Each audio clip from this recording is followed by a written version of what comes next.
Hello মামা। হ্যাঁ ভাগ্নে বল। মামা একটা খারাপ খবর আছে। কি হয়েছে কি রে? ওই যে মেয়েটাকে নিয়ে পালিয়ে যাওনি মামিকে, ওই মামির স্বামী এসে পার্টি অফিসে। হোয়াট? কি বলছিস কি তুই এসব? हम जो कुछ भी बोलता है ना झूठ नहीं बोलता है मामा, सब सही बोलता है। ডাই গুদমারানি ছোড়া বাংলায় বলতো। বলছি যে মেয়েটাকে নিয়ে পালিয়ে গেছে ওর স্বামী পার্টি অফিসে এসে এদিকে কালু ভাইয়ের কাছে বিচার চাইছি। তাই নাকি? মিছু করি না সত্যি করে? সত্যি করে গো মামা। কি হয়েছে কি গো? এই কালু কি বলছিল কি? कालू एमएलए साहब ने बोला कि देखो तुम्हारा पति किसको साथ गया है किसको साथ नहीं गया है ये मेरे को मालूम नहीं है, ठीक है। ই কি বে বাংলায় বলবে? এমএলএ সাহেব বলছে যে তোমার বউ কার সাথে গেছে কি না গেছে এসব আমি জানিও নি আর এসব আমি দেখেও নি। তারপর কি বললো? তখন ওই নারিয়া বেগমের স্বামী তখন বলছে জি আপনার দলের লোক আমার বউকে নিয়ে গেছে, আপনাকে এনে দিতে হবে যেমন করেই হোক। আমি আমার বউকে ছাড়া বাঁচতে পারবো না, আমার বই আমার জীবনের সবকিছু। শালাকে জুতি করে মারতে পারিনি। তুমি তো মুখে বল দিচ্ছি গো মামা, সেই লোকটা যা কান ছিল আমারই মায়া লাগছিল।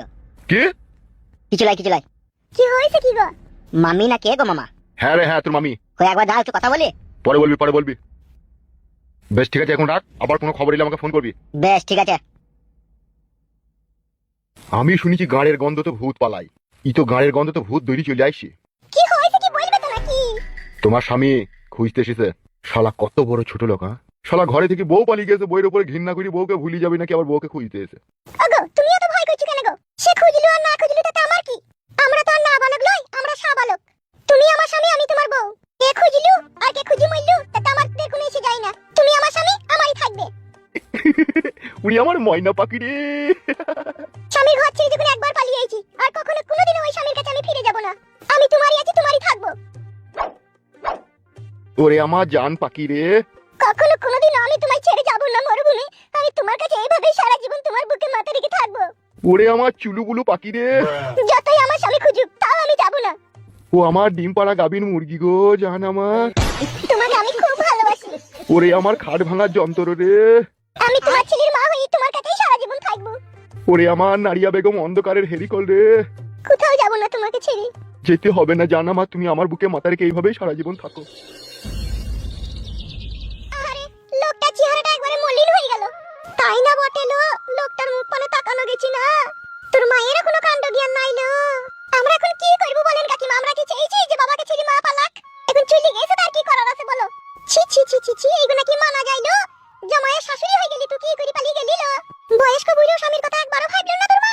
আরে ও যদি আজকে আমার কথা ভাবতো, আজকে আমার কপালে এই দুর্দশা হইতো বলো? এমন একটা বুড়ো বয়সে কাজ করলো, এই কাজের কোনো ওষুধ নাই। এবার আমি কি করবো? আমার এই বাকি জীবনটা আমি কিভাবে কাটাবো বলো দেখিনি? নীলকান্ত ভাই, আমি বলি কি সে যখন তোমার কথা চিন্তা ভাবনা করেনি পরের সাথে পালিয়ে গেছে, তুমিও একটা বিয়ে করলাও। এখন এই বুড়ো বয়সে কে আমাকে মেয়ে দিবে? নীলকান্ত তো ঠিকই বলছে, এই বুড়ো বয়সে ওকে কে মেয়ে দিবে?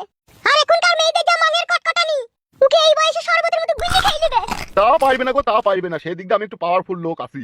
এমনিতেই আমি মাঝে মধ্যে জড়িবুটি ওষুধ খাই। জড়িবুটি ওষুধ যখন খাও তাহলে বিয়ে করলাও? সেটা আমাদের জামাই বাবাজি দেখবে। ওর বাড়ি থেকে আমার বউ পালিয়ে গেছে, ওই দেখে শুনে আমার বিয়ে দিয়ে দিবে। আমি তোমার লেগে আমার মেয়ে কোথা পাবো? আমি কোথা পাবা মানে? তুমি খুঁজে লিয়ে আনবা। এই ফুটু এই দেখ গা, আশেপাশে গ্রামে একটা খুঁজি ধুরি দেখ গা, একটা বিধবা মেয়ে দেখ গা, দিবি সাথে দিয়ে দিগা, নালে ও বুড়ো বয়সে ওই বাকি করবে। ও এমন ভাবে কথা বলছি তোমরা, আমার কি মেয়ে পড়ে আছে রাস্তাতে? অত যদি তোমাদের দরদ উতলি পড়ে তো তোমরাই কইলাও কেন বিয়ে? এই মালো আমরা কেন বিয়ে করব কে? এ ফুটু তুই এসব কি কথা বলছিস? আমার তো কাকি হয় না। কাকি হয়েছে তো কি হয়েছে? কাকি আর কাকা একসাথে মিলে একই ঘরে বেসন খাইবে তা কি হবে? কেলা তুই ছেলে তোর মুখে মারবে ঝাটার বাড়ি। ছি ছি ছি, মানুষকে ভালো কথা বলতে আসাও দোষ। এ চলো চাপাইছো, সে কথাতে বলে ঘর কেন কাটতে ইরা এই যায়, এদের এরকমই হবে চাপাইছো। তাই না বটে লো, চাপালি আয়।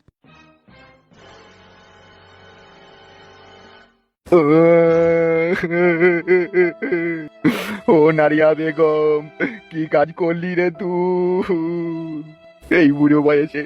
এখন আমার কি হবে রে নারিয়া বেগম আমার?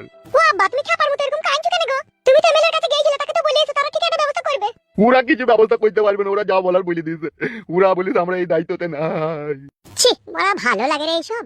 কি কি বলে জামাই তুমি? অত খবি চিদা লোক কেন গো শ্বশুর আব্বা তুমি? বউ পালিয়ে গেছে তার জন্য এত কেন হাই পৌঁছতে না, তার জন্য এত কেন কান্না কান্নি? ধৈর্য রাখো ধৈর্য রাখো, যদি সে তোমার হককে থেকে থাকে তাহলে ঠিক তুমি তাকে পাবা। অত অধৈর্য হয়েও না আব্বা, তোমার বড়ার বাল এই চিরবিরিনিতে আমার বড়ার বাল মাথা খারাপ হয়ে গেছে। তাই নাকি? তাহলে পালাবো তোর বাড়ি থেকে? বুঝাও গো বউ তোমার আব্বাকে, বউ পাগলা হয়ে গেছে, মাথা খারাপ হয়ে গেছে তোমার আব্বা। খান কি ছেড়ি জামাই, তোরাই আমার মাথা খারাপ করে দিলিবে। মানা করো বউ তোমার আব্বাকে। ও আব্বা তুমি এত মাথা খারাপ করছো কেন গো? চুপ করে একটু শান্তি করে বসো কেন? মাথা আমার আগুনের মতো গরম হয়ে গেছে তোর মায়ের লেগে। তোর মা আমাকে ছেড়ে পালিয়ে গেছে বলে। পালিয়ে গেছে তো তোমার জন্যই, হে তোমার দোষেই পালিয়ে গেছে। আবার বানা তুমি বড় বড় কথা মারাইছো। কি আমার দোষে পালিয়ে গেছে? ওই তো এমএলএ কালু সাহেব কি বলছিল যে আপনার হেতেরে কাজ হয় না বলি বউ পালিয়ে গেছে। ও বাল জানে হেতেরে কাজ হয় কি না হয়। ও শালাকে একবার ইনি দেখা আমার ঘরে, যা কাজ হয় কি না হয় আমি দেখাছি। হেতেরে কাজ হয় তোমার তাহলে? ফালতু বকু না জামাই, তুমি যা জানো না তাহলে বকু না। আমার মন বলছে তুমি আমার শাশুড়িকে আইজু মাইজু করে ভরে দিলা বলি সে পালিয়ে যায়।